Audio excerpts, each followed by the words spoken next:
Hey everyone, welcome to the Sackhoff Show. I am your host, Katee Sackhoff. Thank you so much for joining us on this lovely Tuesday. I am really excited about today's episode, but before we get into that, I want to remind you all to stick around for the hindsight, where I, as usual, drag my producer, Jeff, down with me, and we talk about the episode and we answer fan questions, and it's a really fun time, so I suggest you stick around for that. Make sure you send your emails to the sackhoffshow@gmail.com. And we look at all of those and it's really great. So if you want to talk to me, do that. But let's get into today's episode. Today's episode is with my dear friend, Ian Bohen. If you don't know Ian, he was Young Hercules in the show Hercules. He is on Yellowstone right now. He plays Ryan, but you might also know him from Teen Wolf. Ian is such a wonderful human being. I adore him. We originally met the first time on an Amfar motorcycle ride. We were doing a motorcycle ride for charity with Keels to benefit Amfar. And he and I just immediately got along.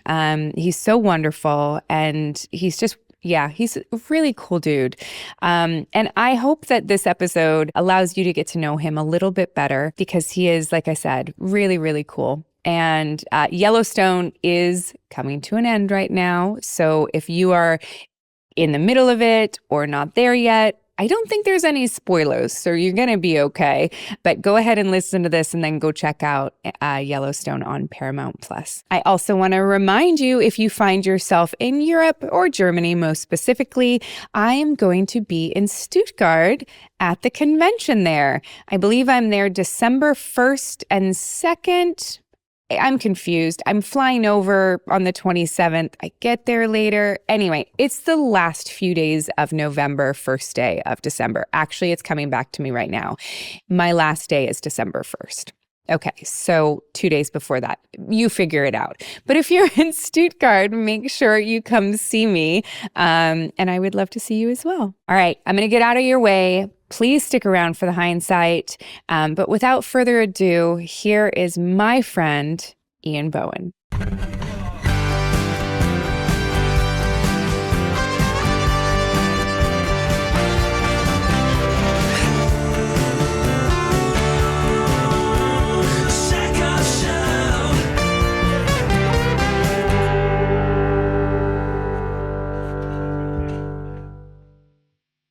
Hello, darling.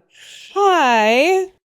I love what's happening behind you. Like, I feel like it's so beautiful that during COVID, this was the backdrop that everyone picked and superimposed it behind them to be like, This is where I'm at. I'm in some rustic lodge in Montana. Really, I'm in an apartment in Pittsburgh, but it's gorgeous. Is this your rental house?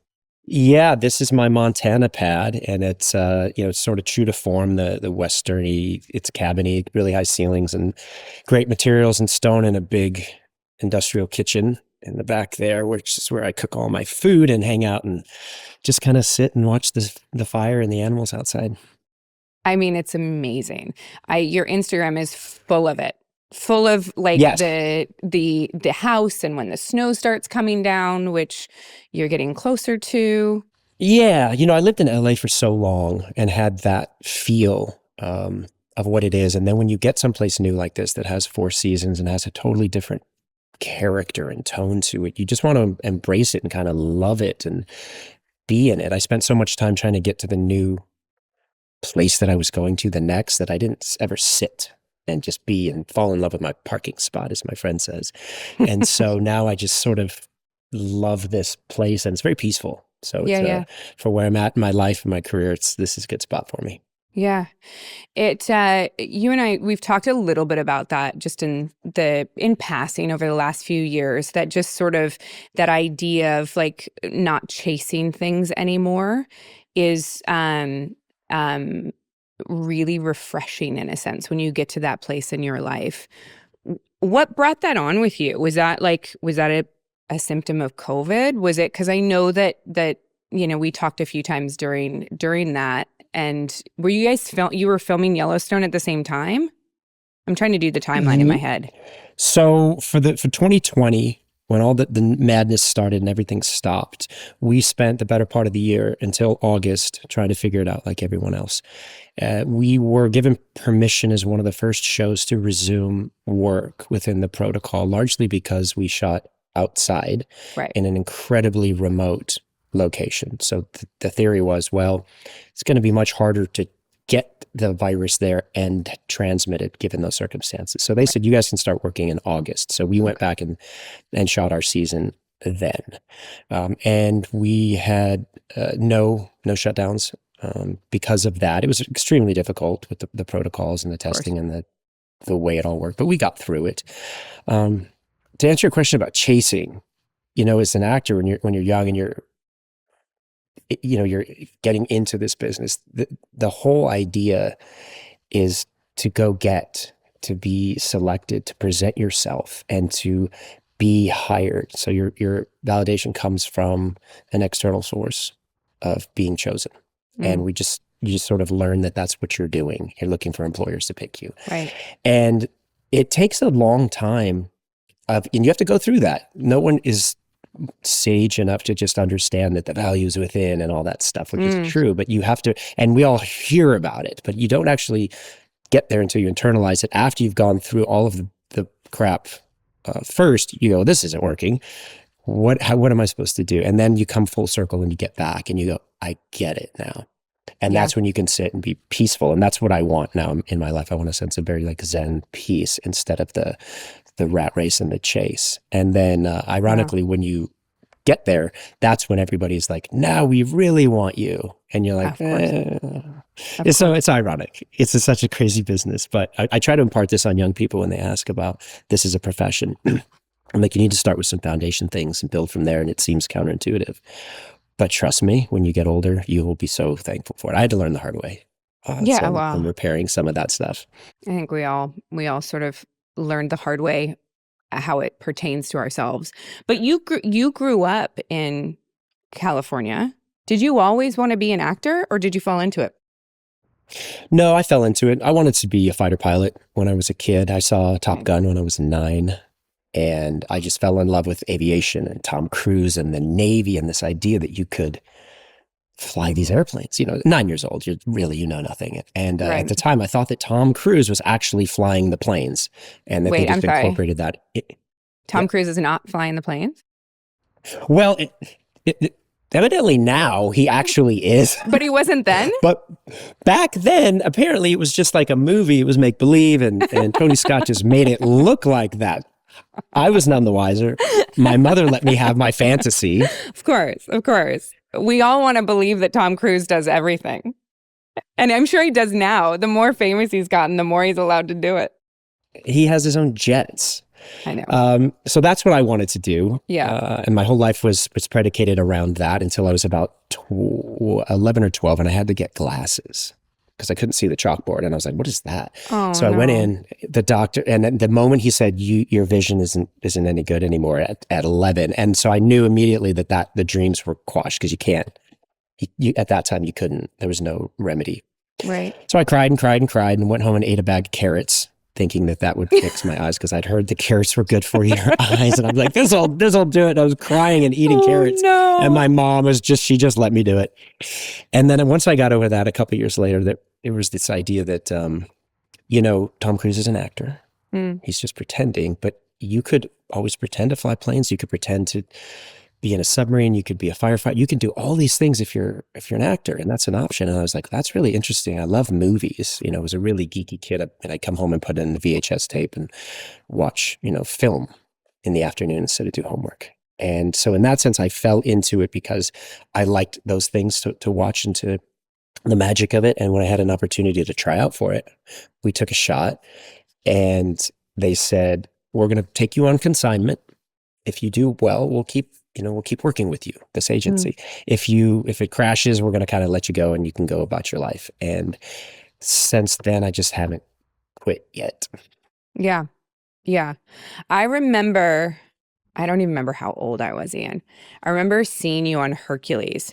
Like I have a vivid memory of you then. And I don't even know, like there's no concept of, I can't tell you like the episodes or anything. I don't even know if it's that I saw a picture of you, but I watched Hercules and Xena so much as a kid. And so when we first came in like the circle of each other and through Amphar and then watching Teen Wolf and things like that, I was like, oh, I know Ian Bohen. I know Ian. Right. Jogged your memory from the past. It did. I was like, oh, that's right. Because you've been acting for a very, very long time. A very long Over time. 30 years now. Yeah. That was one of my first real solid professional jobs where a lot was expected of me. And it was the character was introduced, Young Hercules, within that show. And ironically, Kevin Sorbo and I had the same birthday, and we figured that out one afternoon. Do you really? Isn't that weird? That's so weird. We were in the trailer one day. We didn't obviously work together because we played the same character, but they were shooting different stuff. So we're in the makeup thing and getting done, and somebody said happy birthday to him, or happy birthday. And I think we both turned and said thank you, and looked at each other and was like, this is beyond bizarre. So yeah, that was a really good time. I learned a lot. And that was one of the first times where I had to decide, is this something now that you know what it is and the shell is kind of broken and you can see through it a little bit, do you really want to do it? And that moment has come up in my career three or four times where you have to decide, is this what I think it is? Are you talking specifically about the career or the project? The career. Okay. The entire majesty of film, the way I'd like to watch it when I was young, I wanted to be caught up in it. Once you're inside the sausage, as you know, it's a completely different thing looking out. So every 7 or 8 years, there would be a moment of, do you want to continue with this? Because there is a cost. And as I got older, I realized what the costs were, and they were mounting and mounting, and you can work with them and be okay, or you can decide it's not for me. Yeah. So that was a seminal point in my life, was doing Young Hercules. Yeah. Because you when I was doing my research, I also like talking about it, had this knowledge that you also weren't Young Hercules, that there was another person. Was that a hard decision to choose not to do this series? Because you chose not to do that. That's a big thing to turn down when you're a young actor and you're just sort of starting out. Unfortunately, I didn't have the right guidance and counsel at the time, and it was left to what was a 19-year-old who had little to no experience of the world. And I was caught up in, just sort of the daily life of a young person. I had a girlfriend back home, and I wanted to play baseball, and I didn't have the ability to sort out what this meant. And I don't regret the choice. At the time, I made the choice that I could with what I had to work with. But it taught me a lot. I don't wish that I hadn't done it, but I understand what happened at the end. And I will always learn from knowing how I make decisions with what inputs. And so, yeah, it was tricky. It's definitely hard to make these life-changing decisions. Did it burn bridges at the time? Like, was it actually something that affected your career, or did you just sort of go, I don't want to do this, and you came back and started auditioning again? Pretty much. Yeah, exactly. I pretty much came back. At the time, they probably were pissed. Who knows? But, listen, they held auditions, and then Ryan Gosling was an unknown at the time, and he came in there like, this guy's great. We're going to hire him. And of course, that started his career, and look where he is. So, yeah, that's how it goes. You got to make a choice and stick with it. Yeah, of course. Because I've been to New Zealand and I loved it, but it is far. It's truly the other side of the world. So there's no going home for the weekends. You've detached, but it's remarkably beautiful. Yeah. It's majestic. It's Lord of the Rings-ish. It's got a feel about it. It's beyond foreign. If you go to Europe, to England or France or Germany or Spain, it's very Western European and it's foreign, but you're like, I get it. New Zealand is like, what is this place? Yeah. It's, you're looking around, it's like another planet. It literally feels like another world. Yeah. Highly recommend anyone watching to give it a shot. Travel there. The South Island especially is phenomenal. It taught me a lot, and I fell into it, and I made a ton of friends, and it was one of the times of my lives. You talked about like these 3 pivotal moments in your career where you sort of decided that the cost still outweighed or that the career still outweighed the cost, or that you adjusted. What do you think you would be doing if you walked away from this? And has that changed as you've gotten older? At each of those moments, I had to think about what would I do. At a certain point, I started very young. I think my first audition, I might have been 12. And when you put everything into that, it's like all your eggs are in one basket. And then you reach a point where, let's say 25, you have passed up most of the apparatus to succeed in other sectors. I went to UCLA for 3 years, and then I left to work because it was too expensive to pay for school when I had to miss quarters to go to do jobs. I had to pay for everything. And I was like, this just isn't adding up. I basically picked a trade, like you might pick any other trade, and this one. And after you're 25, it's like, well, now I'm not going to go back to college and start over. So what am I going to do? And that was a really strong motivating point. It was always, what do you think you're going to do if you stop doing this? You've gone this far, keep going. That's the only way I ever thought I could fail, is if I stopped. And I always had a belief that if I kept going, eventually I would win. I just felt that, and I knew that. And that you can set yourself up for catastrophic failure and be 30 and bankrupt and have no future and be unhireable, or you can win. And I didn't, I really just scraped by until I was about 30. 31 or 32, and that's when my career took off. And so I was like, thank you, God, I didn't quit. Yeah. It's rough out there, folks. If you're watching, it is rough out there. It's rough out there, and it's only getting rougher. We talk about it all the time on the show. Yeah, it's only getting rougher. We've got another 8-9 months of this, and then maybe the studios will open their checkbooks and start buying content. But the worst is not over. So, prepare yourselves. There is like a hurricane, and you need to like hunker down and be safe. Yeah. I know everyone keeps saying that, like, oh, it'll change in 2025. And I'm like, no. I mean, maybe toward the end, but middle, maybe. Yeah. Yeah. But on that note, on a positive side, I believe that we're kind of at the lowest point for our artistic, like creative force. And I think that the renaissance of what we do is coming, and it's going to swing up culturally. And we're going to make better stories. We're going to make higher quality. The cream is going to rise to the top. So essentially, prices, if you're a stock investor, the prices are super low. This is when you would get into the market and begin. So if you have ideas right now, and if you have passion and a strong message that means something, the audience will be there. It will always be there. They're just disenfranchised.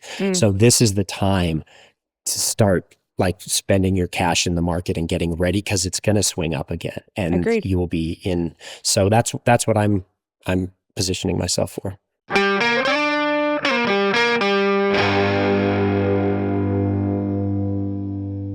This episode is brought to you by HelloFresh. The holiday season is just around the corner, and we are all looking for ways to stress less. HelloFresh makes mealtime nearly hassle-free with their delicious home-delivered chef-crafted recipes that come together quick and are less expensive than takeout. Just last night, we had this cheesy smothered mushroom chicken, and our daughter Ginny helped us make it in the kitchen, and it was so good, and I cannot wait for tonight's dinner. We're having these hoisin pork burgers. Our daughter and I love doing this together. We open the bag, we set out all of our ingredients, we look at our card, and then we systematically go through and we make this meal together. It is one of the best things that she and I do, and I truly love it. And HelloFresh makes it very, very easy.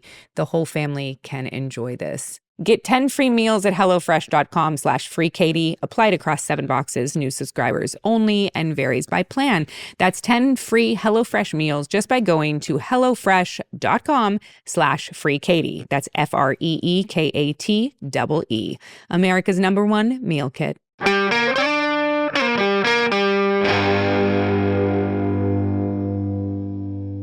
Speaking of like good storytelling, like you got in with Taylor Sheridan when like only people in the know really knew who Taylor Sheridan was. I mean, Taylor had a lot of success, but I'm talking about like household name Taylor Sheridan.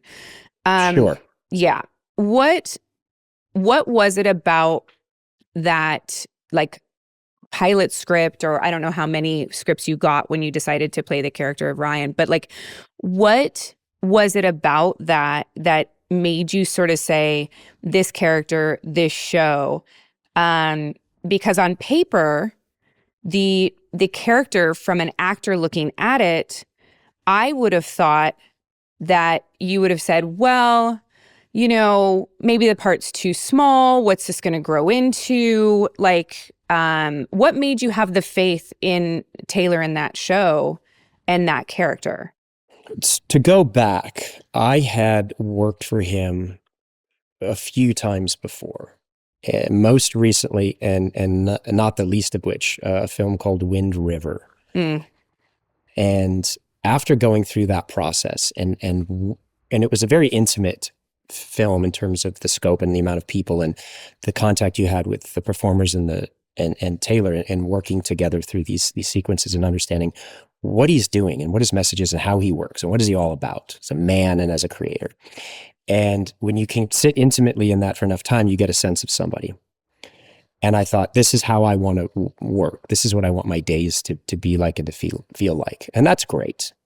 But you have to wait and see the product. So then the product comes out. We watch the film and we go, oh, yeah, it's all that and more. So right there, you're like, okay, this is again what I want to do. Now I'm certain.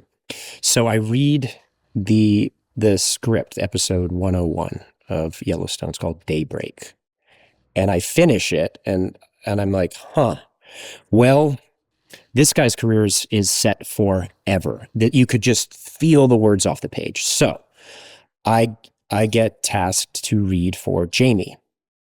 And he's the son of John Dutton, one of the sons. And so I make a tape, send it in. It's great. We have some changes. Can you do this? Make another tape. This goes on 3 or 4 times. Really? It's always a little tweak. So I'm like, oh man, we're getting so close. It's going to be right over the edge. And so the last tape, I think I get a call from Taylor and he's like, you're just not Jamie. And at the time we didn't know. Only Wes Bentley could play this role. It's he just is him. Mm-hmm. But back then, when you haven't seen anything, you just get this tremendous, like, sinking feeling of like, I've failed. Yeah. And what has happened? I went down the wrong road. We get this far and it's taken away. And then in the next breath, he says, but I want you to work on this project with me. Do you trust me? And I said, yes. I want you to play Ryan. I said, who the F is Ryan? He's like, he's one of the cowboys. Just, do you want to come and work together? And I said, yes. What are you going to say? No, it's not big enough. The role is not enough for me. I deserve, of course, and I've had those moments in life. I've been an a-hole. So thankfully I put everything aside and was like, I will walk with you. And things as an actor are always precarious. And so to turn down a job, especially of this scope with this kind of filmmaker, is just, you really have to know what you're doing or have a sense of it. So I thought, this is the way. Yeah. The role, obviously, it's about the family.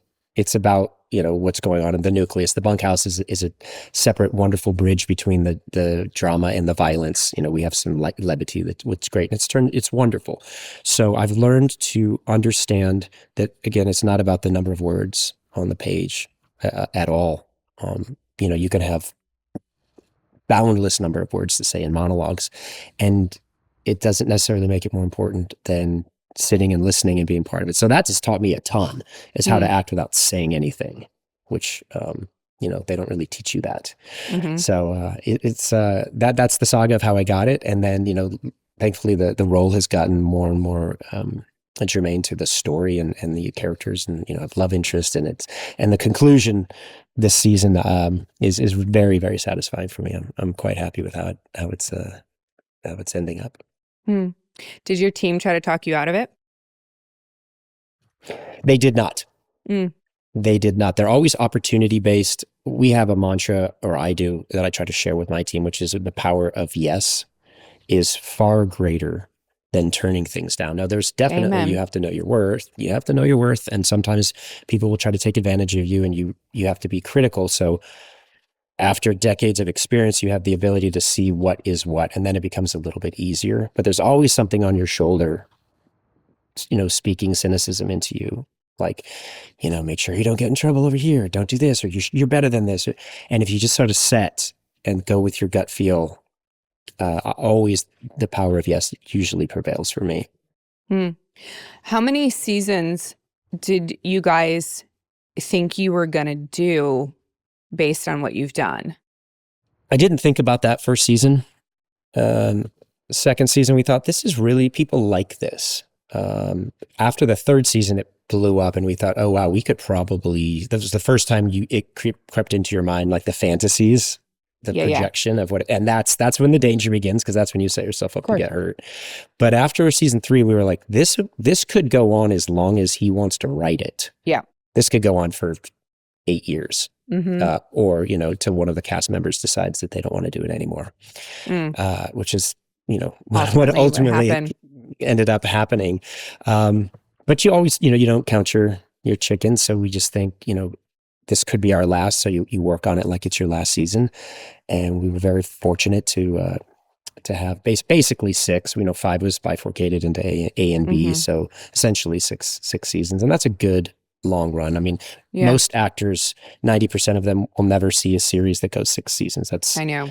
That's the golden egg. So I feel incredibly fortunate. If I never work again, I would say in the future, if someone looked back at my resume, they would say he was a successful actor at this point. So anything from this point on is a bonus. So I feel really good about that. Did you guys talk with Taylor at all about trying to continue without Kevin? I was not part of those discussions. I presume that they did happen. Yeah. The intellectual property, if you will, of the characters and the world and the brand is such that it would be, I think it would be a misuse to let it go, because it's so hard to build something that has any legs these days. Most shows are reboots, or what do they call it when they make a movie that they just remake the same movie again because people like it. It works. So this is already there. To let it go, it wouldn't make sense to me. So I imagine there will be some continuation in some respect, but I'm not party to those discussions at this point. Well, Taylor is known for using the same people over and over and over again. I've had the pleasure of only one audition for Taylor's shows. So I'm obviously not in with the casting director for Taylor, because there's been one. But he uses the same people over and over and over again. Do you feel like, because he's got so many shows, I literally made the joke to Robin before we got on that Taylor owns Paramount. Basically, you're not far off. No. What do you think that there's opportunity for you to work with him again in a different world? Does he use the same actors his whole family? Is that weird to use the same actors on a different show when one show was so iconic? No, I don't think so at all. I think most filmmakers do that. Christopher Nolan does it. Yeah. Martin Scorsese does it. Steven Spielberg does it. Ryan Murphy does it to go into television. Dick Wolf does it. And it is, people like to work with, just like any job, when you go into work and you see your colleagues' faces and everyone's got the same attitude and motivation, and you're happy to try to build this thing, that whatever it is that you're working on, you could be selling insurance or making a TV show. And when you have that group, you're like, this is my squad. I know that they're safe. I feel comfortable. It's easy. We know how to speak to each other, and they're talented. So why would you look elsewhere? My friend Denham has this great saying, be careful trying to be happier than happy. So once you're there, you're set. He's incredibly loyal to his talent that he works with, and he feels comfortable. So his mind is always running in the background of where does this person fit in my universe? Each show is kind of its own world. There's an overlap here and there, but the universe is vast. And a lot of the people do multiple shows. James Jordan, for instance, he worked on Those Who Wish Me Dead, which was a film. He worked on Wind River, then Yellowstone, and now Landman. So there's tons of crossover. I see people that have worked on our show on Tulsa King and Mayor of Kingstown, and some of the upcoming shows, Madison, 1923, second season. So I hope to orbit for the rest of my career. Yeah. I like the old studio model where you lived on the studio and they just, there was the cast of actors and they were like, well, we're going to put you in this movie and you in this movie and you're going to do this one next year. And you had your own little city and you didn't have to go outside of that. So I like that model, and I would be quite happy to be working for Taylor for, some time to come. You and me both. What, I will send a good word to John Papsadera. Listen, I've known Johnny Paps for a long time. Exactly. He's just a tough cookie. He is a tough cookie. I've known him for a long time. He's a great casting director. Yes, he is. He's phenomenal. What have you learned about yourself while being in Montana and sort of living in this world for so long? Growing up in Hollywood, you learn a specific lifestyle. And which is part of the chase. You're in this stuff and you're always around this frenetic, high frequency life.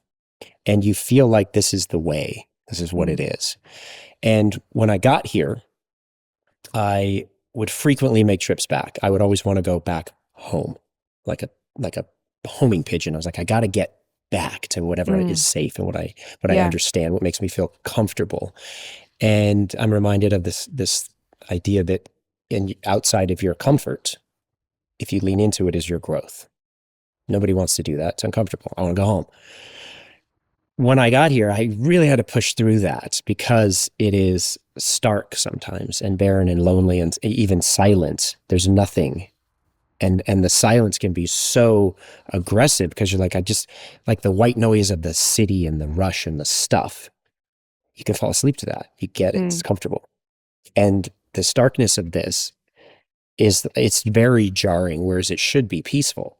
But there's a breakthrough point where you push through that like sound barrier and you're like, oh, and then you can take a breath and then you become at peace. So what I learned is that is where the life is. And that is where my success is, way outside of the business, just as a man and a human. And when I shed all of that high frenetic chase and I'm at peace, this is when I become the most creative, the most thoughtful.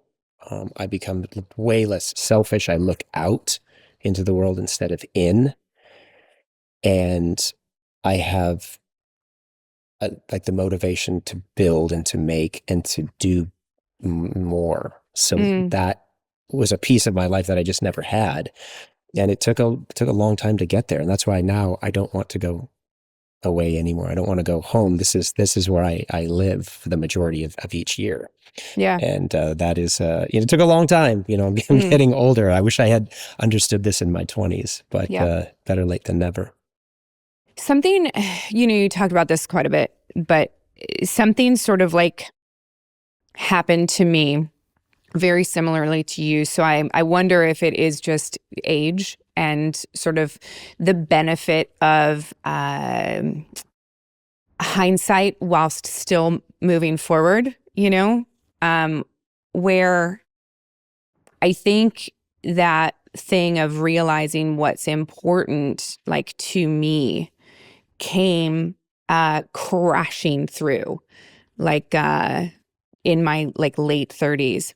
And it just kept crashing because I kept saying to myself, just keep going on the ride. Because I wanted to talk myself out of every decision I've made in the last 6 years because it wasn't comfortable, because I was scared to walk away from. I just kept going, just keep going, just keep going. I know it scares you, but just keep going. And it's led me to the happiest I have ever been and the most grounded that I've ever been. And I'm not chasing anything out of anxiousness. Now I'm chasing art and joy. And it's not even a chase. It's just oh, that would be fun to do. Let's try that for a second, But but it getting out of LA and getting out of that chase and being surrounded by people that were constantly chasing out of anxiety and out of fear was such a good move for me and our family. I totally get that. And I can see the effect on you, having known you for so long. And when you're set in that new environment and your focus is away from that onto, the new world, your family and your inner joy and your peace. I mean, that is what, it sounds a little silly. That's what life is about. And everyone's like, yeah. I got to make the money. I got to get the status. Need the security. I'm still running with the bulls through the stuff. And I don't know if you can come to the other side until you've spent the time doing that, and you have to get there. It's a lesson you're not going to learn it in your 20s. It just, you have to go through this thing. But, it's part of the cycle. And, we're still young, damn it. We have many more cycles to go. And I'm so interested to see what's going to come next. And I want to be prepared for it and set up for it so that I can enjoy it. I mean, my goals now are to enjoy life. Life is for the living. It's to be had. It's a gift. We're all here for whatever reason. But individually, I think, what am I supposed to be doing? I've been given this gift of life. I'm compelled and obliged to live it. Go and wring it out. That's the analogy that I like. You wring out every drop of life that's in front of you. And work is part of that. But it's just a small part of that. There's a whole world out there. It affords the ability to go and do things, but you really have to want to do the life more than the job. You work to live, not live to work. So. Do you see yourself like making permanent roots in Montana? I will always have them here because my uncle and my aunt live just a few hours drive away from me in Bozeman. In fact, I just got back from their place yesterday. Los Angeles? So yeah, exactly. It's getting a little weird. It was really funny though, because we went to Montana because Robin and I, it was one of the places we contemplated moving when we subsequently chose Oregon to be closer to family. But we went to Montana and we loved it, but we were heading to Bozeman and the waitress was like, "You don't want to go to Los Angeles." And I was like, "So yeah, we do. We want to at least check it out. Like at least check it out. You got to check it out." And we loved Bozeman. It's just bigger. It's bigger and busier than most places. I don't know when the last time you were there, but it's growing very rapidly. I think probably 5 years ago. Just huge difference. Just like, this show that we make, life imitates art, and you can see the things that they talk about. The gentrification exponentially in terms of development of, businesses and new homes and new restaurants. It's wonderful. But the expansion is pushing the locals farther and farther away from the city, that they can't afford to live in the towns anymore where they work. So they're living, 40, 50 minutes, an hour away, driving into work. And that's what we talk about in the show, the progress that pushes out sort of the native idea of just living and working in a community, and it sort of blows it up. And it's actually happening. So Taylor really has his finger on the pulse there. But to answer your question, it is a little bit different with the show being gone and all my friends and the stuff. It's pretty slow here, especially getting into the winter. So I'll always be here and come back here, but there's, next year might see a move to a new place depending on work and these projects that we've got lined up. So we'll see. I control what I can, but I'm also like, I give it a lot into the universe and let it guide me. And if sometimes you got to ride the wave and sometimes you duck dive underneath it. Yeah. And knowing the difference of which wave to try to catch and which one to escape from is very important. So I feel like I'll be okay with that. You said the projects that we have, is there anything you can talk about that you have coming next? Nothing I would say that I can talk about specifically, but Taylor and I have got some stuff that we think we want to do for next year, which I'm more than happy to move into. Yeah. That's super cool. Yeah, it's very cool. It's nice to have, after anxiety for 20 something years of how am I going to survive doing this, to have something concrete for several years is a godsend. And so I'm very grateful for that, because as you know, when the uncertainty is just gripping you, and you're just sweating, that's no way to live. And we're so masochistic. We keep doing this when we're young. People look at me like, what? They were like, why do you do this job? You're a crazy person. I'm like, I know. I don't know what else to do. So now, knowing that there's going to be a roof over your head and something to eat, it makes it a little bit more fun even. Yeah. What's it like working with Lainey Wilson? Because like the first thing I said to you, like when I reached out to you, I was like, I love Lainey Wilson. I have loved Lainey for so long. I am so happy that like everyone is on that bandwagon, because she is so phenomenally talented and seemingly a wonderful human being. I'll tell you, you don't even love her enough for how spectacular of a person she is. She's got a great family, comes from a great home. She was raised right. She's thoughtful and considerate. She's the perfect person. Yeah. And when I wasn't familiar with her music when Taylor called and said, "Hey, I've got a girlfriend for you." I got a girl. And I was like, fantastic, man. I'm so, I live in Montana, but I can travel and I can't wait. He's like, whoa. On the show. And I'm like, I love that you're like, no, come on. Damn it. I thought you were matchmaking me, bro. Life what are you partner, doing? man. I'm like, fine, who is it? And he said, she's a singer. She's a country singer. I'm like, okay, tell me more. So I started listening to her music and I was like, this girl's good. Like, not only can she sing, but she's got the juice. And then so she came to set. We met. She was brand new. She'd never acted before. She was nervous as hell. And we just kind of, held hands and went through it together. It was a wonderful experience. And I just adore it. Apart from that, I go see 2 or 3 concerts a year somewhere. I'll fly in, and because the music is so good, the shows are good. The new album, Whirlwind, is phenomenal. She's just getting better. Like everyone is in love with Lainey. Do you have a favorite song? Heart Like a Truck from Bell Bottom Country is one of my all-time favorites. Beautiful on song. Whirlwind, you can listen to Whirlwind from front to back twice and still like get something new each time. From that, I'll have to think of what my favorite track. Whiskey Colored Crayon, the last song, is one of the ones that I actually like the best. I would say.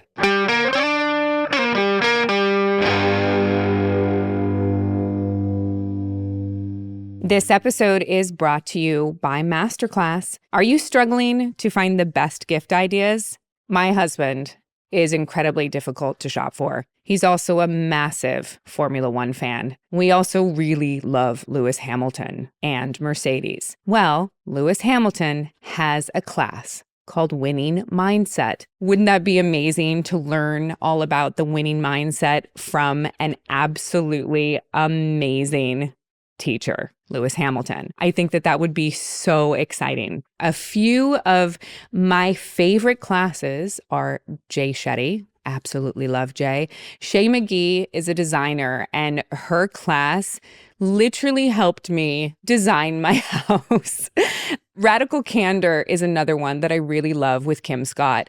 Taking Kim Scott's lessons, to hear it from her mouth has been just wonderful. Masterclass always has great offers during the holidays, sometimes up to as much as 50% off. Head over to masterclass.com/cubicle2CEO for the current offer. That's up to 50% off at masterclass.com/cubicle2CEO. masterclass.com/cubicle2CEO.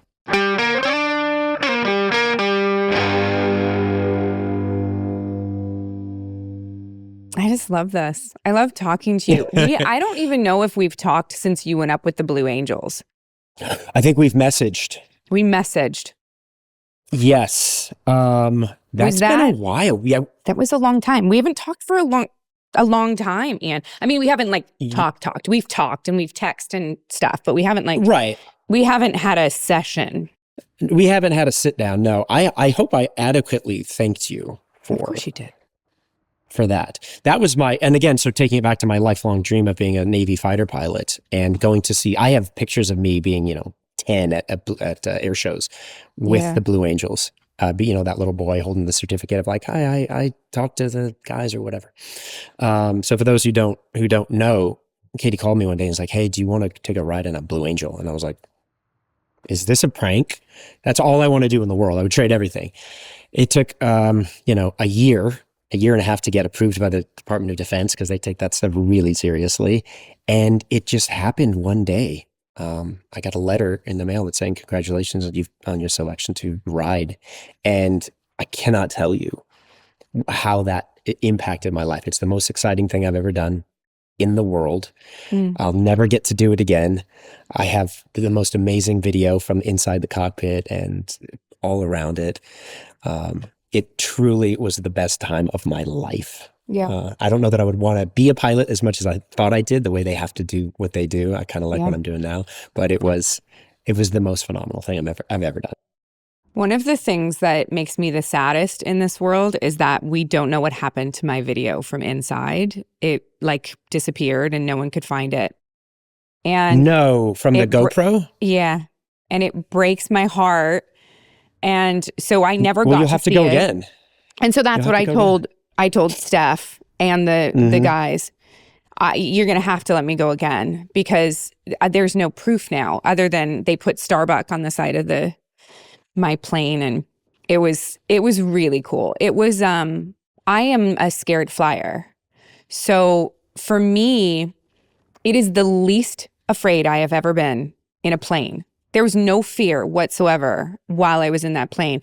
It was absolutely insane. And we were going around Catalina Island. I don't know, is that where you did your flight? No, I did mine in Houston at an air show in Houston. It's called Wings Over Houston. And we did get to go out over the water, which is phenomenal. But you did yours over Catalina Island. That's crazy. I did mine over Catalina. And there was a Navy catamaran that was on the backside of Catalina going quite fast. And the pilot was like, I think we should say hello. And we inverted upside down and we were with the catamaran. And I was just it was the craziest thing in my entire life. We broke the sound barrier. Like I didn't vomit. I was so concerned with vomiting or blacking out. Those are the two things. And I was like, because all of the cred, the only successful characters I've ever played in my life have all been pilots. Do not black out and do not vomit, Katee. Those are the two criteria here. And we pulled so many G's that they were like, I can't believe you didn't pass out. Yeah, so you practiced the hick maneuver. All of it. And I know you, like your work ethic, when you say I'm doing it this way and I'm not going to fail, I can tell that you would make it through. I remember they have like little barf bags like rubber banded to your legs in case things get weird. For me, thank God I didn't get any nausea at all. But I know my pilot, Commander Griffin Stengel, he was like, I can black you out if you want. And I said, I dare you. And, the Angels, they don't wear G suits that compress the blood back up into your system the way the Thunderbirds do or some of the other show teams. So you really have to, control it yourself. And like you, thank God, you can see the narrowing start to come in as you hit, 7 or 8 Gs, and you just force it out and you come through. And then the triumph, as you know, is like, yes, I did it. It's just miraculous. So you just start hicking the shit out of yourself. On you. I remember when we were coming in for our landing, that's the closest I got. We were coming in and then we had to turn on a dime. Hairpin turn and then straight down into the landing.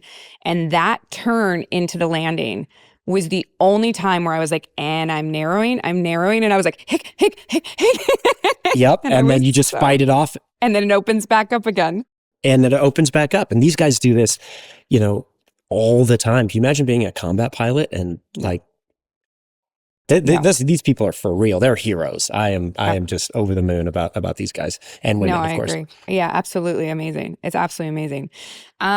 what can fans look forward to this season? Because I want to bring as much attention, not like y'all need any more attention to Yellowstone, but what can fans expect for this season of this series ending? For those faithful that have watched it from the beginning, you're going to get a sense of the storytelling arc and the character arcs of a show that has an origin point and a concluding point, much like a film. Even your favorite movie, it has to end. If it goes on forever, it gets weird and you just kind of get bored of it, like perhaps a series that is a procedural drama where there's just a new bad guy and a new thing every week, and it just kind of goes on but doesn't go anywhere. It's linear. Ours is very much like a 5-act film. And, we have 5 seasons. So you can watch how it was built up from the beginning and remember what we did and how it was shown to you and how the message was given to the audience. And then you'll watch it arc, and then you'll watch it conclude. And that's really fascinating for people to just sort of dissect the way you're seeing what is being given to you and why you like it. The characters are going to reveal themselves, ultimately who they are. Mm-hmm. Many of them have been going through this time, just like us people, trying to figure out, what am I all about? And just like that, the characters, whether they understand that or not, will realize what they are all about, and they'll make decisions and choices and move into those choices physically and, theoretically. So that will be interesting. There's going to be a lot of conflict. I would be surprised if there weren't. If there wasn't. Not every. You're like, this is a conflict-free season. This has become like the family-friendly version. We have singing and dancing, but not everyone's going to make it out alive. And I say often that Yellowstone is a tragedy. There's a lot of love and good times, but it is tragic. And that's, I think, the way that it was meant to be. And I think the audience is going to be heartbroken, but also very satisfied, just like life. It's not always, you can only be on an elated level of excitement and euphoria and joy for so long. You can't sustain it. You have to have these, peaks and valleys. And so we're going to dip you hard into a valley, and hopefully we're going to pick you up at the end and, say thank you. And you're just going to take a big deep breath and go, wow. That's what I think that the fans are going to get. Hope they like it. Oh, I'm sure they will. I'm excited. I'm excited for you. I'm excited. I'm proud of you. Thank you. Someone who's known you for a while. I'm just proud of you. So thank you. That's very sweet. Yeah. I appreciate that. Yeah. Okay. I'm excited to see what's next, because now that I know that you're working with Taylor, that's exciting. It's exciting to find somebody that understands you creatively, and that you have like a mutual respect and like, understanding working with. It's really cool. It's very hard to find that and sustain it. And that's really what actors don't understand, that's what they're looking for. They just want the next best everything and be kind of mercenary, and fire at whatever. But you really want to get kind of married, if you will, into something that's going to be long-term and not be so, casual, to use some sort of dating references. You want to pick something and commit to it. And that's where I think I'm at. And so I'm very excited about the future. Yay. I mean, it's not The Mandalorian, but it's, it's pretty cool. I will let you back to it. Are you filming today? Are you still filming? Are you done? We are finished. We've done this. The season is over. And in, I think, just 2 weeks time, we have our premiere. We're premiering in New York City on the 7th. So we're going to go have a big old party. Fun. And watch an episode or two and just kind of celebrate the opening. And then on the 10th of November, everybody can watch it. And the season will start, and, you could dive into it. Wonderful. Okay. Well, I will let you go. It was wonderful to see you. I hope everybody loves the season as much as you do. And I'm sure they will. And I'm sure I will. I'm excited. So. Well, thank you so much for having me. Thank you for your time. I appreciate it. I adore you. And I look forward to talking to you soon. Absolutely. Okay.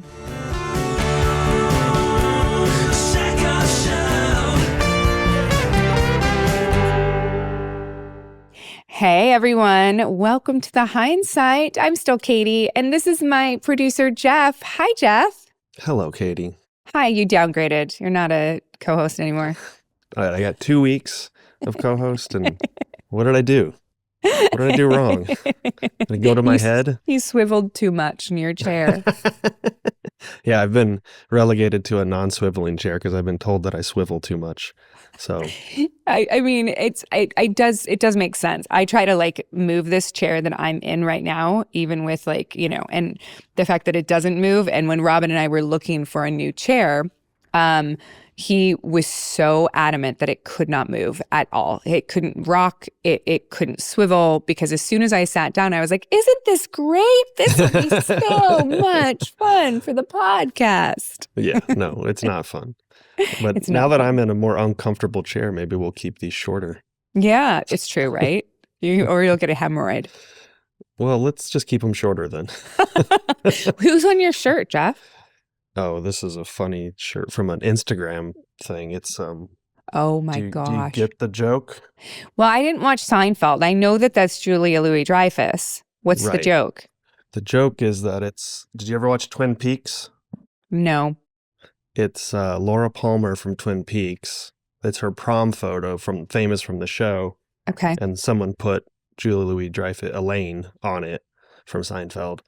Oh, yes, you're right. I'm recollecting the actual famous picture from Twin Peaks, even though I've not seen Twin Peaks. Twin Peaks is supposedly really good, right? But like super it's weird. very good. It's very good. Obviously I'm a big fan.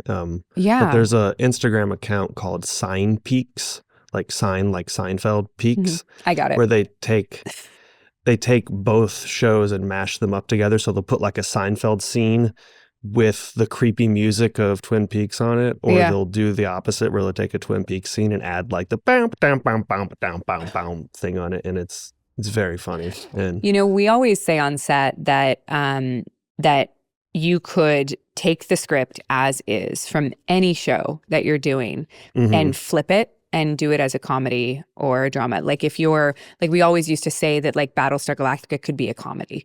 Yeah. It's just wardrobe and how you deliver the lines. You know what wardrobe, I mean? not even. I mean, did you ever watch? I've never seen it, so I'm going to bring it up and not have anything to say about it. But Red Dwarf is a very popular, like comedy sci-fi show. Or like, here's a better example. The Orville. Did you ever watch The Orville? Yes, I liked Orville.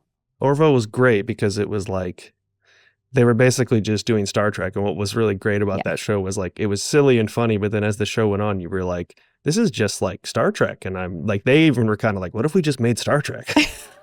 I feel like that's what everyone does. We said that at the end of my show, Another Life, for Netflix. And I was like, why don't we just turn it into Star Trek, guys? Like, we're going to get canceled. Yeah. What is Twin Peaks? Twin Peaks is like kind of scary. Kind of scary. Yes. Yeah. It's more existential dread. And I mean, the underlying premise is about a murder. Does it hold up? Yeah, I would say so. I mean, Twin Peaks is like, there's sort of a famous lineage. Like the first season is really good. Second season gets rough because the network fired David Lynch. And they let Mark Frost take over, who's talented in his own right, but that show had so much of Lynch's DNA in it that the show started to really not be good in second season. And then they brought David Lynch back because they canceled the show and they were like, just finish it out how you want to finish it. Interesting. And so the end of second season is really good. And then 25 years later, they made the third season, which came out, I mean, that's been that's 5 years ago at this point, and it was so bonkers. But I didn't realize it was like a direct season 3. I thought it was like a remake or something. No, it was a season 3. I always find it so interesting when they fire a showrunner, like Frank Darabont, when they fired him like after the pilot of The Walking Dead. Was that when they fired him? Somewhere around there, yeah. Somewhere around there. I always find that so interesting that like, sometimes like I know people who work with Frank, I'm specifically remembering, I feel like Milo Ventimiglia said that he was a genius. Yeah. And it's like in that situation, like sometimes someone's genius isn't what someone else wants, which is so interesting to me that you're like, we can appreciate that people are really good at one thing or that one thing, and you hire them to do something and you're like, oh, I didn't actually want that thing. Yeah, there's also something about people who are good at getting things off the ground, but are not necessarily the people that are good to keep it running, you know? Yeah. I feel like there are producers that legitimately that's what they do. They produce and shoot the pilots, Yeah. but they're not involved with the series moving forward. Yeah. I mean, it was sort of similar for you in a way with Battlestar, because Ron ended up being the like showrunner, but you've mentioned before that he wasn't really that involved in the miniseries as far as like, I mean, he was a writer and stuff, but was he really there producing it and doing all this stuff as involved as he would be later? I don't remember. Like, in all honesty, it's been so many years. I remember David Icke, the producer David Icke, being there all the time. Right. I remember Ron always being accessible, but I believe he made his base in Los Angeles, which is, I think, where the writer's room was. Yeah, I think. I don't know. It was 20 years ago. What the fuck do I know? Foreshadowing, we have a comment coming up that we can get into this again. With Ian, he's the type of guy that I didn't realize that I was very familiar with his career until now. He's kind of been one of those actors that's been in a lot of stuff, but maybe hasn't, he even talks about it so much with the Ryan Gosling thing and everything. Yeah. Like, he's done a lot of stuff that people love, that I love, but he hasn't really hit that like household name level. Which is so interesting to me. When we did our last motorcycle ride together, we were in Europe. And it was like the end of Teen Wolf, and he was with J.R. Bourne, and like we couldn't go anywhere with those two guys. It's like everyone knew who they were. And they're also like both incredibly good looking. And we were at like, I believe like a huge gay pride festival and you in guys like just Austria. You guys roll up on motorcycles and everybody's like, who is that? Yeah. And I'm always the lone, well, not always, because Trisha's usually there too. She didn't go to that one. So I was like the lone woman with like all these guys riding motorcycles for that one. That was a fun event, actually. So. Yeah. You've talked a lot. This is Amphar, right? You've talked a lot about it. Can you explain what that is more? I feel like we have talked about it, but a reminder is good. We have. So Amphar is the foundation for AIDS research. And since 1985, they have raised like $900 million or something for research, advocacy, education for HIV/AIDS.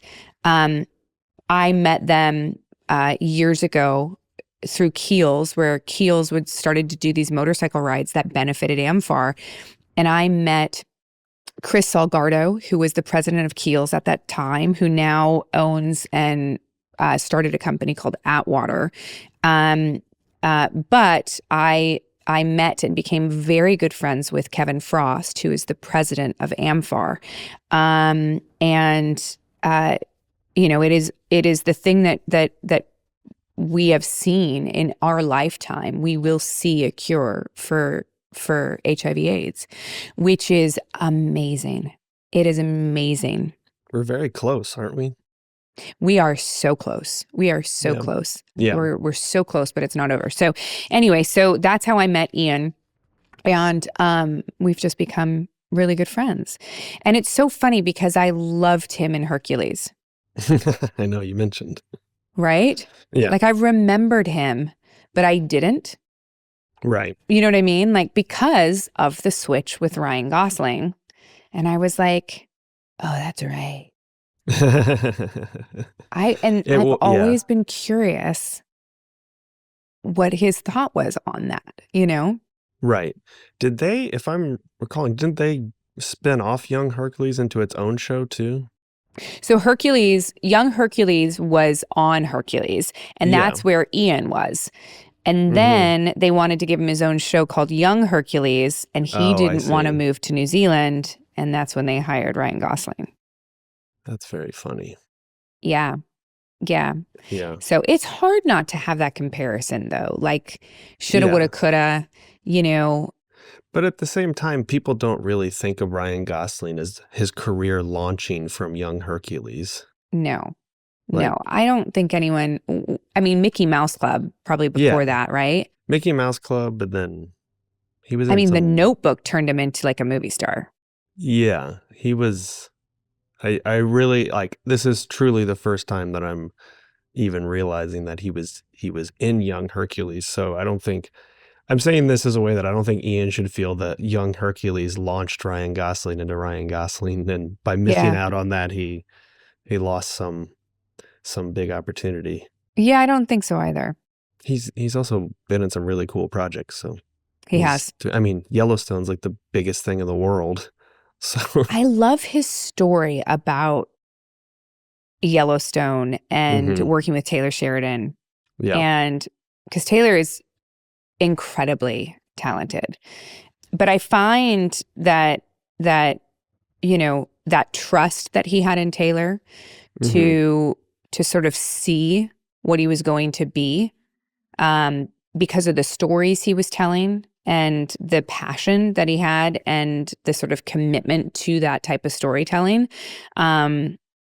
You know, you don't find that a lot when you meet someone and you sort of trust them with your career, like, Yeah.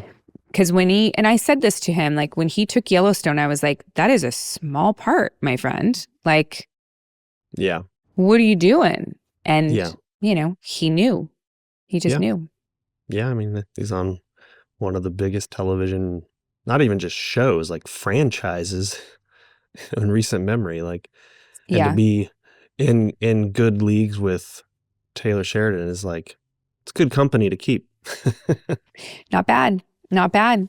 One thing that he mentioned that I thought we could have a little fun with here. I don't know. Don't look at your paper if you've already looked at this or not. But so he mentioned a story about him and Kevin Sorbo having the same birthday, Yes. which was very funny to me. And I don't know why, but I always find it fun to look up other people's birthday that they share their birthday with. Like, Yeah. for me, one of mine is Kurt Vonnegut, and I have the same birthday. And Kurt Vonnegut is like one of, if not my favorite author, but one of Slaughterhouse my favorite 5. authors. Yeah, Slaughterhouse 5. And I think in Breakfast of Champions, he mentions it in the beginning. And I remember reading that book when I was in high school and seeing that him and I had the same birthday. And I was already like, vibing with him and everything. Yeah. And it just And meant that's a lot funny. to me.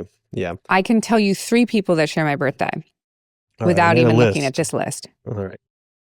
Taylor Kitsch. Yep. I think he's a year younger than I am. Yep. Robin Wright Penn, Yep. who I adore and is phenomenal. Yeah. And speaking of which, throwback, J.R. Bourne. J.R. Bourne. J.R. So J.R. was in Teen Wolf with Ian Bohen. Oh, same birthday? Same birthday as myself. Oh, that's a fun coincidence. Yeah.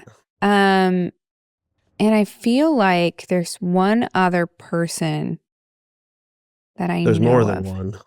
I'm sure there are, but I feel like as far as actors are concerned. Yeah, yeah. I didn't put all of them in here, but here's the ones I Okay. listed. Taylor Kitsch. Yeah. Robin Wright. Yeah. Just Robin Wright now, not Robin Wright Penn. Oh, right. That's right. That's right. Patricia Arquette. Oh, that's right. Patty Arquette. Yeah. Not that I know her well enough to call her Patty Arquette, but yes, Patricia Arquette. That's right. Dean Norris, who I think you just did a convention with from Breaking Bad. Dean Norris. Oh, yeah. Julian Lennon, who is John Lennon's first son. I've met Julian Lennon at an Amphar event. There you go. He's born 1963, so a little bit before you. I'll have to tell Kevin that Julian and I have the same birthday. That's funny. Yeah. Betty Ford, famous for her drug rehab centers and something else, I think. AA and NA, right? Yeah, and being the first lady. Well, that's and then this one I thought was cool. One other actor, Mary Pickford. Who's that? she's like the original celebrity. Like she was married to Douglas Fairbanks in like the 1920s, 1910s. She was a silent movie actress. They started right. United Artists with Charlie Chaplin. Yes. You rest. I was thinking that yes, and I need a rest at the same time. Yeah. And here's some more I dug up for Ian and Kevin Sorbo. Phil Hartman, F. Scott Fitzgerald, Jim Henson, who did the first series I ever booked. Really? Yep, it was a Henson project. Interesting. Well, or maybe we used the puppets. I'm not sure. Yeah. And then Linda McCartney, which is also another fun. There's a Beatles connection. There's a Beatles connection here. So that's interesting. Yeah. Who shares your birthday other than Kurt Vonnegut? You know, the only other one I know is Leonardo DiCaprio. Okay. Yeah. But you both like young women. Okay. All right. There's a bit of a difference between mine is 6 years and his is like what 20 years at this point. Yes.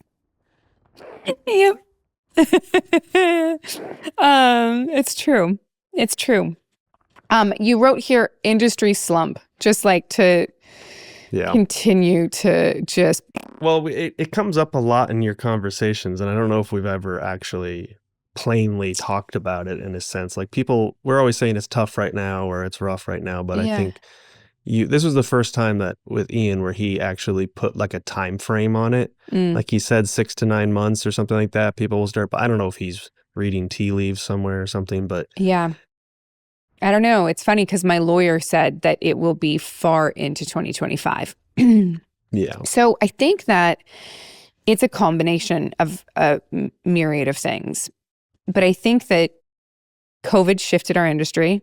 I think we talked about this with Ian. Like COVID shifted it.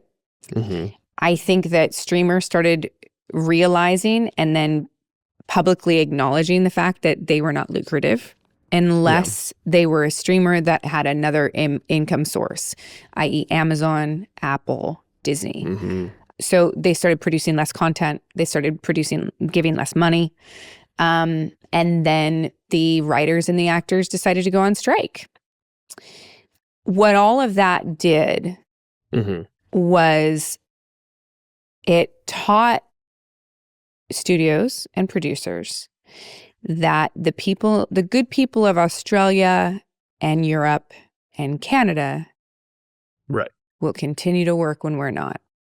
Yeah. And they moved a large amount of projects overseas. And American actors are not working. I was going to say that's a good tee up for our first comment if we just want to roll into that. Oh yeah, there we go. So at Aaron Williams, 8547 says, out of 50 states in our country with so many studios in California, why does everyone go to another country and film in Vancouver? I don't get it. Seriously, help me understand. Will you please? Money, Aaron. Money. It's cheaper. Canadian actors work for less money. European actors work for less money. They don't have unions protecting them as much as SAG. And so it comes down to money. It's just cheaper. Tax incentives. Tax incentives. And like, I get it. So here's the deal. And I'm not faulting people for it. Like, as a person who has produced projects, your goal is to stretch your dollar as much as possible because you want it to be on screen and then you ultimately want to make a profit. So let's say you have $1 million to shoot a movie. That would be low. That's like, I mean, $1 million is like the low budget indie. But for sake of argument, let's say you have $1 million. I think they call a micro budget movie now like $10 million. Yeah, exactly. Okay, so you have $1 million to make a movie. First of all, you're going to say, okay, how do we make this last as long as possible? We need to go to a state that has incentives. So there are tax incentives in certain states. I'm going to use Georgia and Louisiana as an example. So Louisiana has tax credits. They have proven that for every dollar that the Louisiana government gives to the studio, like as an incentive to shoot in Louisiana, the production and the people from that production put $6 back into the economy. So it's actually a really great incentive to give people tax credits. What that does is it stretches your dollar. So now you're like, okay, we don't have $1 million. We have like $1.5 million because we're shooting in Louisiana and we're going to get money back in incentives. So we can stretch that. Well, okay, it's not enough. So what can we do now? Well, if we go to Canada, our American dollar is worth what? Let's just say $1.30. So now you've taken it and you're like, okay, we could go there and we can make $1 million, $1.3 million just by the conversion. And they also have tax credits. Right. Oh, okay. Well, then let's do that. Oh, and the actors are cheaper? Oh, okay. Well, let's do that. And the crews are cheaper? Oh, okay. Let's do that. And so they leave the country. I mean, it makes complete sense. Think about every other business and why they leave the United States. It's cheaper to shoot other places. It's cheaper to make your clothes somewhere else. I know someone who is making a movie right now, big budget Hollywood movie that is supposed to be set in upstate New York, but they flew everybody to Finland to shoot the movie because they can shoot Finland for upstate New York, and it's much, much cheaper to fly the cast and crew out there, or part of the crew, the above the line people, to shoot for upstate New York and Finland than it is to just shoot in upstate New York. Yeah. Well, and think about like, okay, so you've got a show that is largely shot on a studio and, is shot on green screen. If you don't need locations in the United States, why are you shooting in the United States when you can just go over to Europe and make things a lot cheaper? You seem a little bitter about it. Yeah, no. We'll just say that shooting out of the country offers a lot of benefits financially for the studio when their job is to ultimately make money off of a project, because that's what keeps the whole thing going. Good or bad, that's the biggest consideration at the end of the day for making any kind of project. Look at you, Jeff. You should have just answered it. Well, I am a producer, so. I know. There you go. You should have just answered it. We should get into the mail sack after that. Let's do it. Mail sack. We're going to the mail sack. Mail sack. Why are we calling it mail sack? Dan says, I just want to say I watched the entire show, every show, so I must be one of 10. Thank you, Dan. Anyway, I have so many things I would like to ask, but I'm going to go with this. During one of your responses, you said I really wanted 24. I would ask if you can go into detail about that. What was the audition like? I think you said you had multiple auditions. Why did you want that show? Did you know going in that you were reading for the bad guy? Did you know you were going to, or when did you find out that she was going to die? And anything else? Oh, wait, have you watched that show? Anyway, big fan, Dan. I did watch 24. I took 24. This was after the Dick Wolf pilot. I'd had my thyroid taken out. The Dick Wolf pilot did not get picked up. So this was right after Battlestar Galactica. That's why I took. So I'm just trying to get the timeline correct. So the reason I took 24 was the Dick Wolf show was for NBC Universal. NBC Universal was trying to shove me with my agency, was trying to shove me into another show for USA, another pilot. I didn't want to do it. Also, I was having a really hard time memorizing dialogue. I was exhausted all the time because they'd just taken my thyroid out. And I really knew that if I could stay in California with my doctors, that I would benefit from that. And so I needed something that shot in LA. And when a new series regular came up for 24, I was like, I want this 100%. This is the show. Because it's shot in LA. And I knew it was 24 episodes. I knew that I had only one season. And that was it. I didn't know I was going to die. I didn't know I was the mole. I didn't know I was bad. I didn't know any of that stuff. I just played the scripts that I was given. And I think that's why it's so easy to like see a character like that and go like, oh my God, I didn't even see it coming. And it's like, yeah, because I didn't either. So I just was like playing the character as it was written and then realized that she was the mole. So, but that's why I wanted 24 so desperately. It wasn't that I was a massive fan of the show. I loved Kiefer and I liked the show, but it really had everything to do with proximity in California, Right. and it just checked so many boxes for me. Did they shoot that at Fox? Chatsworth, Where's Chatsworth? it's the porn capital of the world. Oh. I feel like. I don't know if it is anymore. So you're going to shoot 24 and they're just shooting porn on the other studios right around there? Pretty much. And there would, yeah. Anyway, so we shot out in Chatsworth and I would drive. So Chatsworth is like, is sort of like drive like you're going to Malibu. No one is going to understand this. Drive like you're going to Malibu, turn right on Topanga Canyon, go over Topanga Canyon and keep going and then turn left. Now you're in Chatsworth.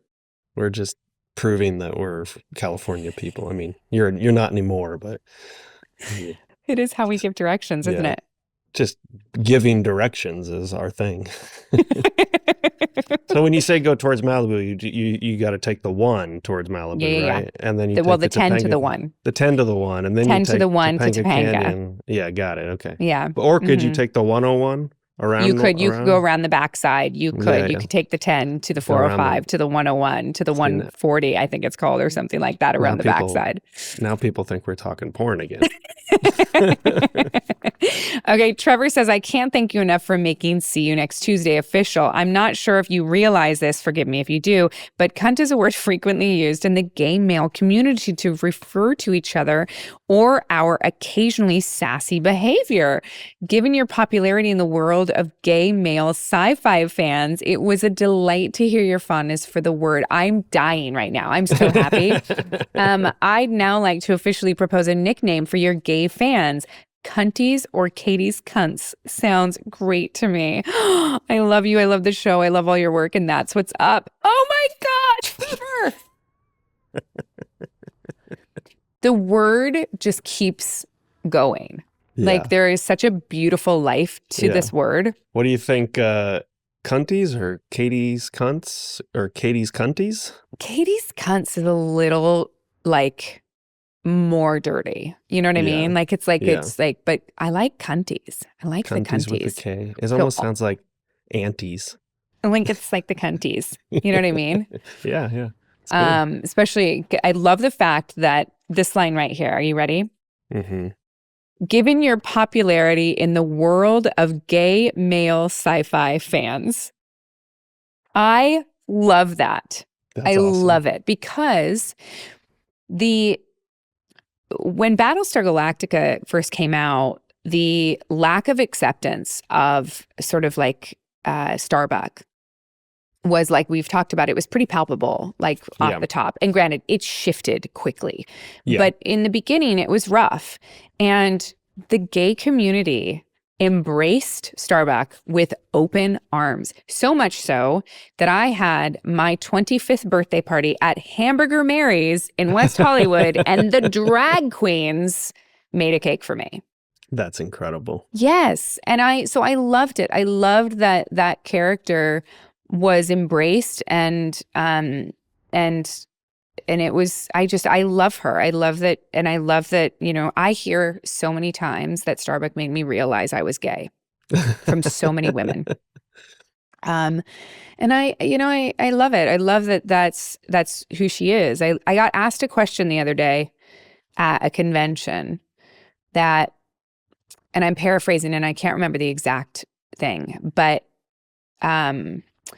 she basically wanted to know if I knew how much Starbuck meant to women and girls that hadn't seen themselves on television yet.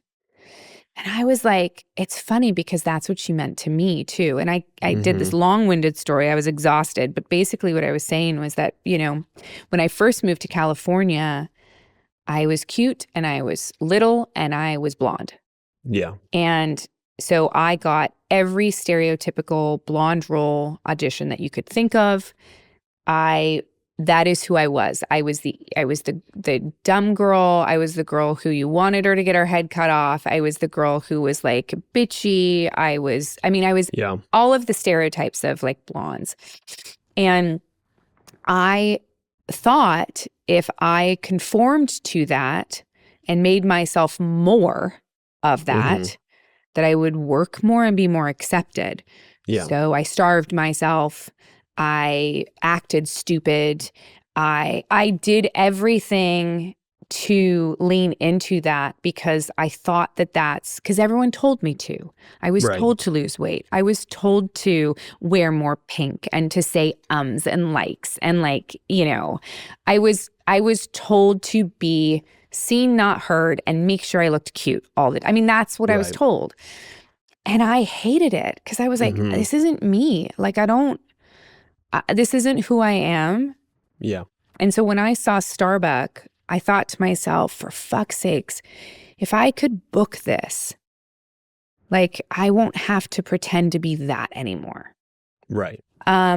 Because I was already pushing back on it. Yeah. Like gaining weight. You know, I played a character where my hair was pink. I was pushing hard the other direction and also wasn't comfortable in that world. And so I don't know. She meant so much to me too, because it was like I found my voice in her, you know, and I went a little too far. You know, I was drinking and smoking and swearing and like I went really hard into it. Right. But, you know, it helped me become me and feel comfortable in my own skin and stop pretending to be what everyone told me I should be. Yeah. I guess that came through in the character too. Because I mean, it spoke to a lot of people. Mm-hmm. It's great. I mean, it's powerful stuff, Katee. And we're going to have to cut it all. It's crazy. We go over time. We have to That's a callback for some people that don't know. And we're going to have to cut it all. Sorry, Katee. I know you were doing your thing, but we're going to have to cut that. Sorry. We're going to have to cut that. Sorry. I know Even on your own show. Even on your own show. I know that it was great work. Yeah. No one will ever see it. All right. Well, that was a fun episode. And I am excited for next week's episode because it'll be our next episode before we leave for Germany.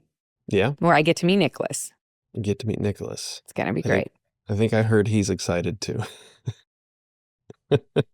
I mean, I put a call out to action for everyone to write us music. But thanks you all for joining us. And we will see you next Tuesday. And that's what's up. And the anime girl.